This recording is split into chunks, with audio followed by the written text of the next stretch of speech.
All right, Rob, last night you and I both picked Brooklyn to win this series, and they are now facing an 0-2 deficit. And I'm going to tell you, Rob, to me, last night was all about KD and Kyrie, Kevin Durant and Kyrie Irving, what they did not do. Because if you had told us at this time yesterday, or at least me, and I bet you agree, that Seth Curry was going to give me 16, Goran Dragic was going to give me 18, and Bruce Brown was going to drop 23. The Nets were going to equal the Celtics on the glass, only give up 7 offensive rebounds. And the Nets at one point would have led by 17. Blowout. Right. It's 1-1 and the Nets are in control. Blowout. But the superstars, the most skilled duo in NBA history, according to Tracy McGrady and others, they got locked down. There's no other way to say it. You want to say they didn't show up, fine. But Boston locked them up. Boston, Marcus Smart shows up, Rob, in a boxing robe with DPOY, Defensive Player of the Year, on it. To me, that Kyrie should have looked at that and said, bullseye. Oh, okay. You going to show up like that?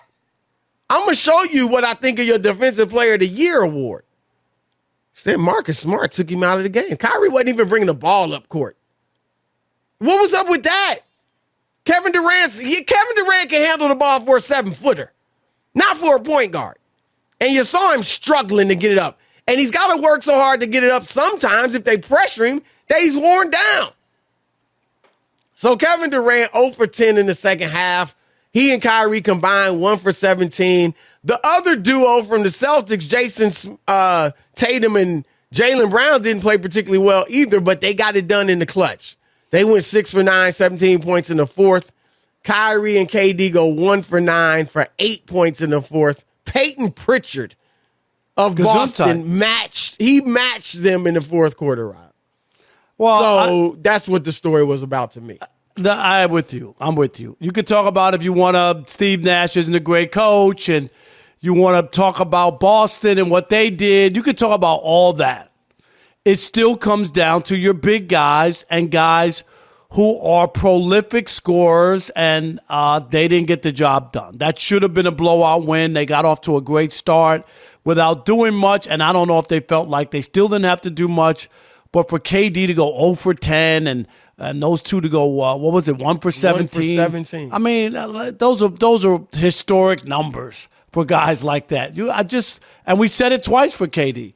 9 for 24 in game one. Right. A game that they lost by a layup at the buzzer. If KD plays average, Chris, not great, average, they were up 2-0. Average. Thank you. And he hasn't played that. And he just hasn't. And I'm going to point to KD even more, Chris, because of the he's the better player.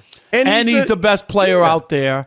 And he's a guy who's made big shots, big moments. I still rather have him have the ball, but he hasn't performed.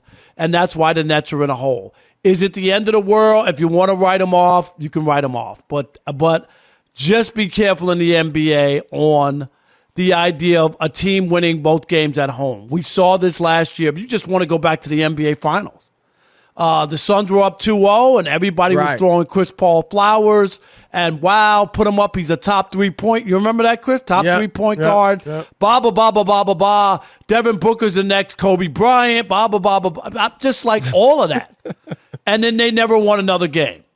Right. Like they never won another game. You're absolutely So be careful because Milwaukee lost at home to Chicago last night.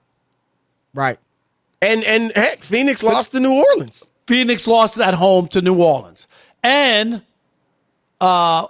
the Grizzlies got punched in the mouth by Minnesota at home. I mean, So we're not making excuses. We're just telling you, like, when you lose at home, that's when that series gets turned around. And the Nets, obviously, Game 3 is a must.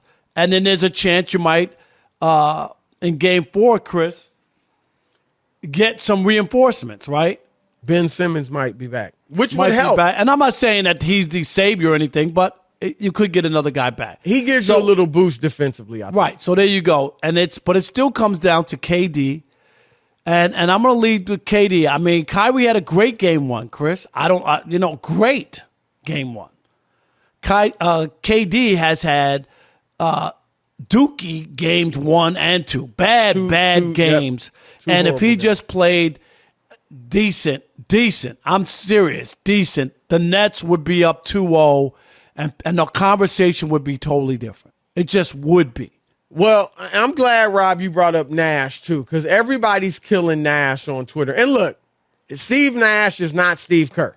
Right. All We're right? both agreeing. We're not saying he's a great coach. No. At this point, maybe not even a good coach.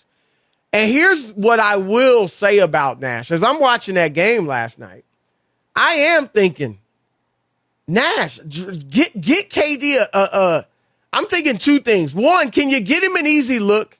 Can you run him off a pin down or something like that? Get him an easy look here or there, right? That's your job as a coach. And two, I'm thinking, why is Kevin Durant bringing the ball up court more than Kyrie Irving? I get it. Kyrie's great off the ball because he's really has a scorer's mentality.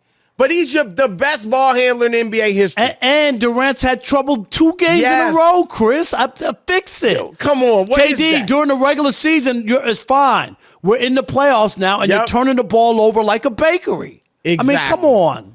But here's the thing about Nash, Rob. Not absolving him, but this is what KD and Kyrie wanted.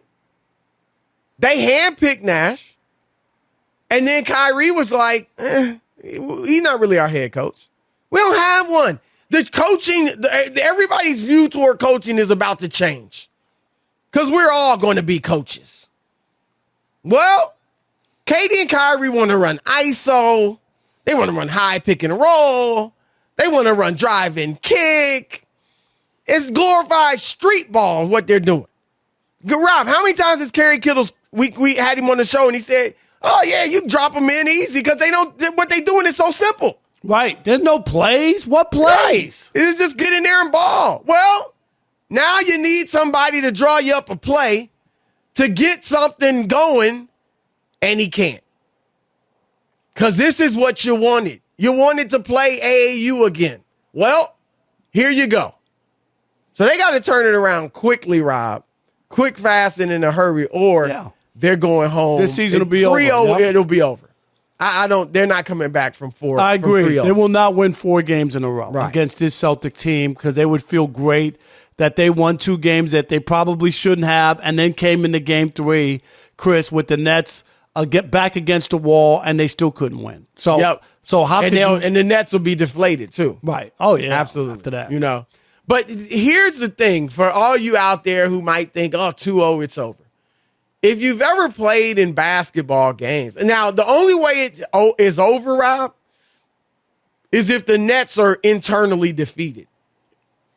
If they've been punched in the mouth so hard these last 2 games that they feel inside they're just better than us. I just don't see that. I don't either. Right, because they haven't played. If you told me KD played his game, Chris, and they, you know what I mean, and they were down 2-0, I'd say it's over.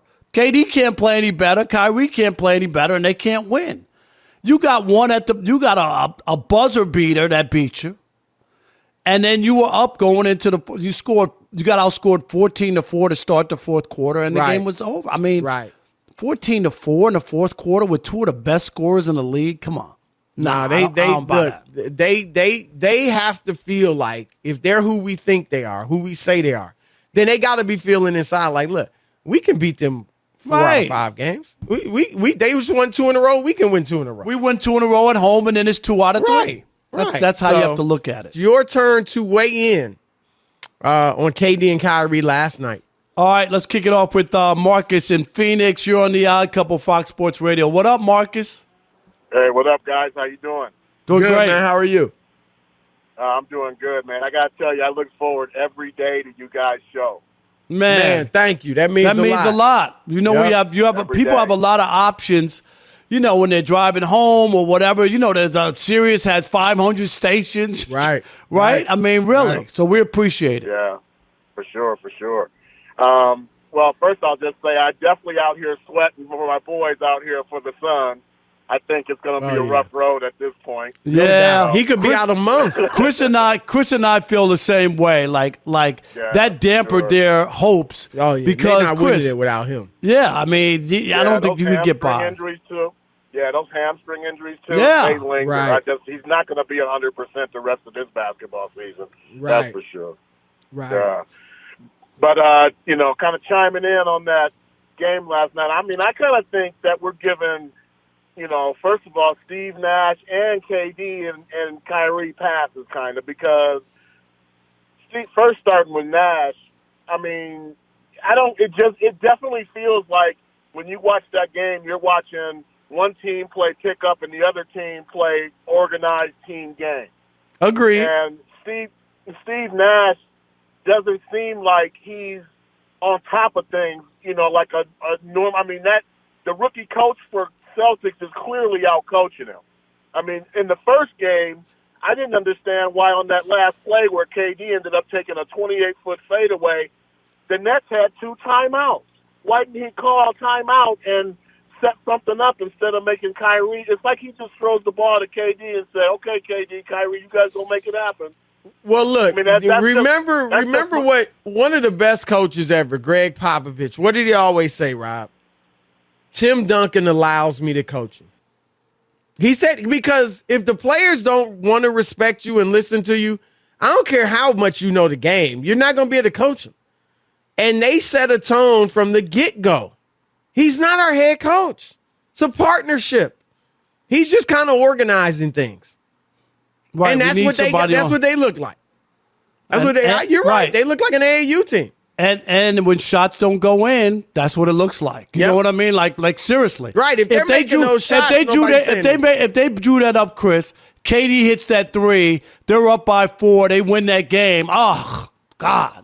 Look at that. Right. And KD's he's that guy. He's that alpha dog. Give me the ball. Makes the shot. And you're not talking about Steve Nash. You're just not.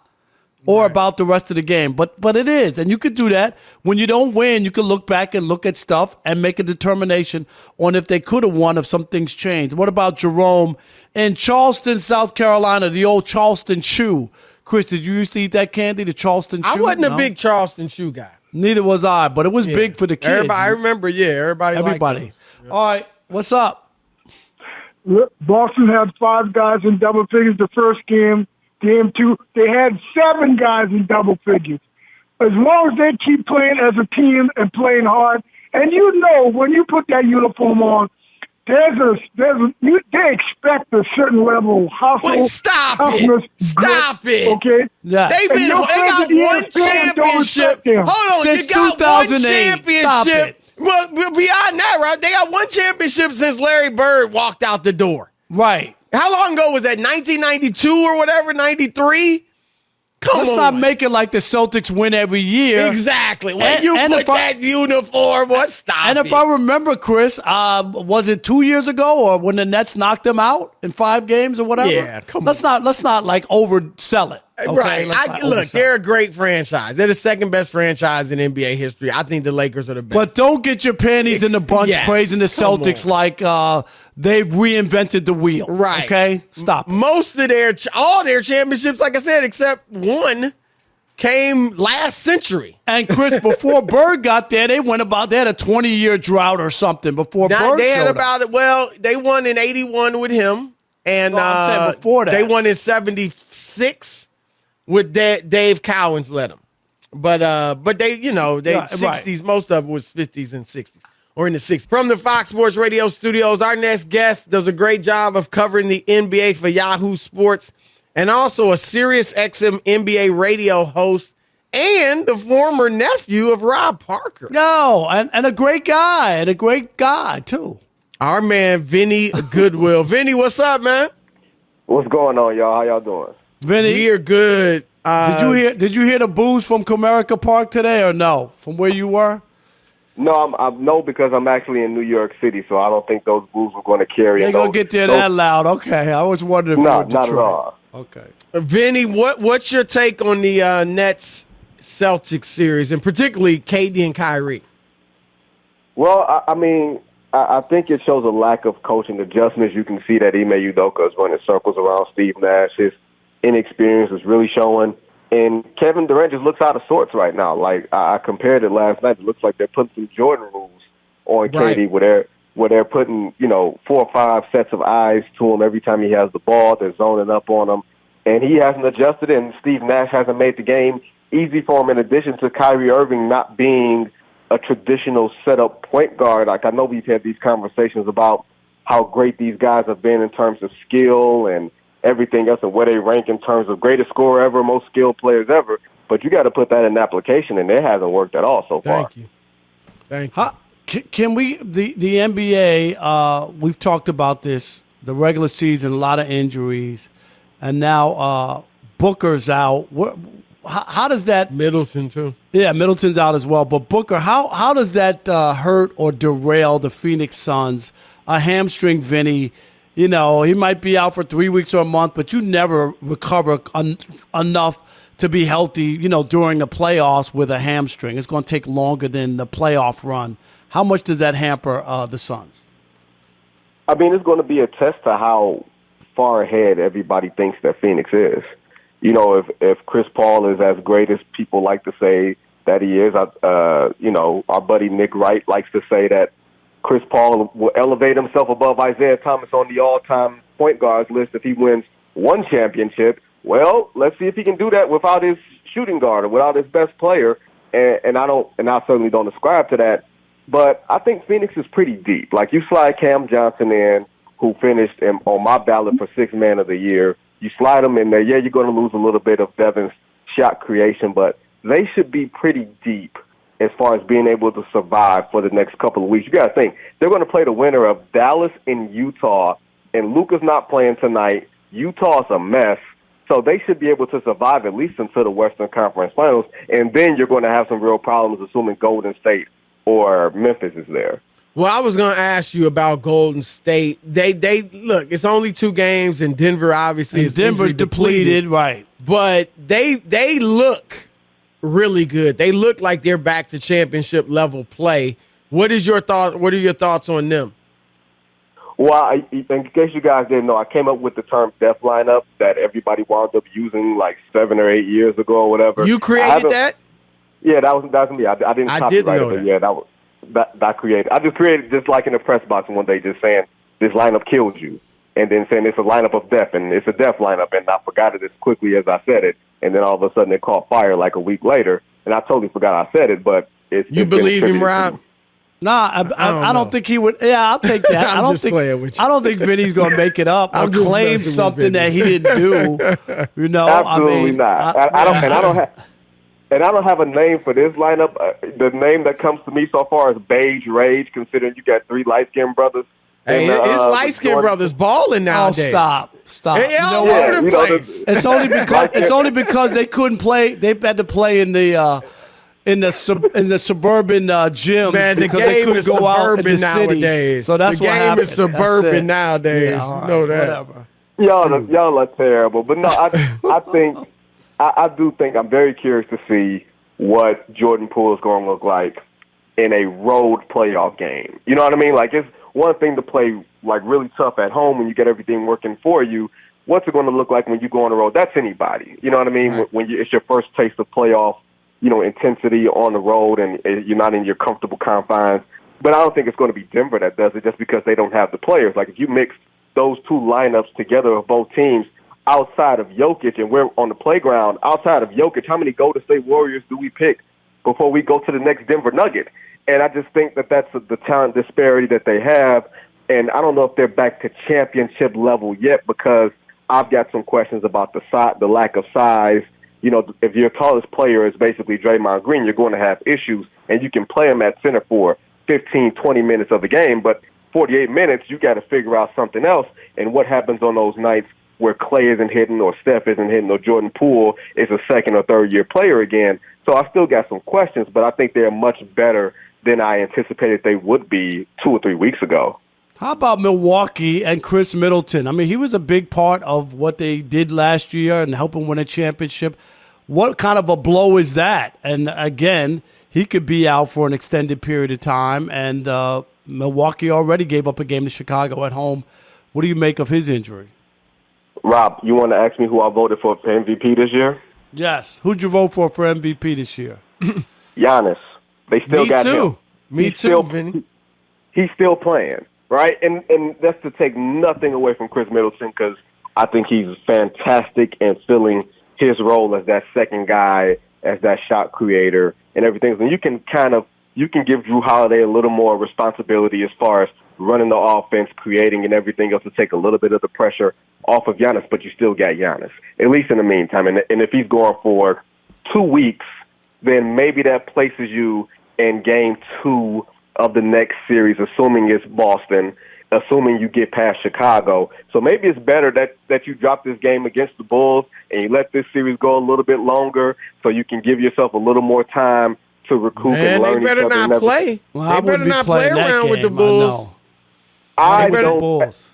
don't think the Bulls have enough in terms of, like, if you need DeMar DeRozan to score 40 points in a playoff game to get you a win, that's going to be good enough to get you a win. I don't know if that's going to be good enough to get you 4. And that's including Zach LaVine, who I think is going to have a game of his own. DeRozan got you his game. That's like Allen Iverson getting you a game in 2001 against the Lakers, or, you know what I mean, that type of great player can get you a game. Can that guy do that 3 more times? Can Zach LaVine do that 3 times?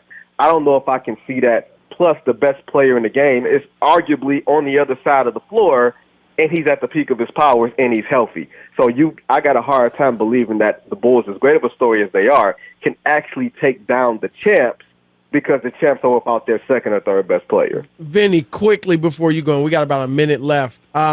Looks like you voted for Giannis. I voted for Giannis. I've heard a lot of people on only TV 2 votes for him that voted for Embiid. I mean, it'll only be a few more probably. It looks like Jokic is going to win.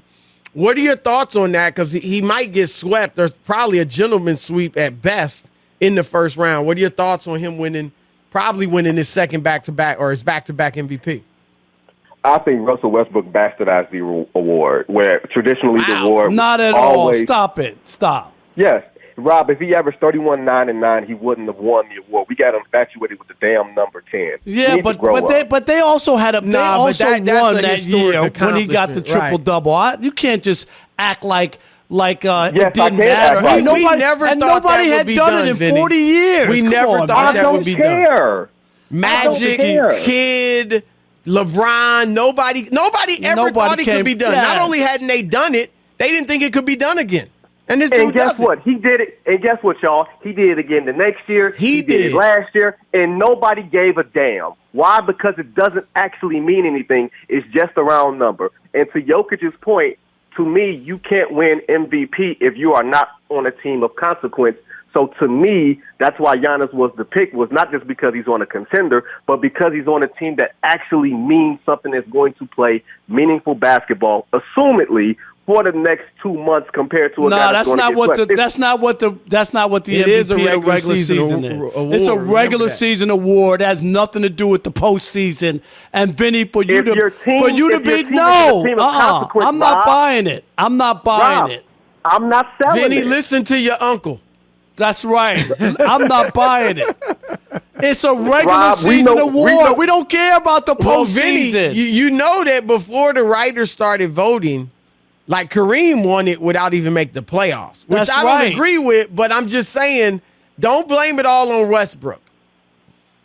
You can't blame it all on Westbrook. You're talking about Kareem in 1977. That's 50 damn 76. years ago. But it's still what he won it without making the playoffs. We're just saying, Moses Malone won it without winning 50 games early, like 81. Here's a stat for y'all.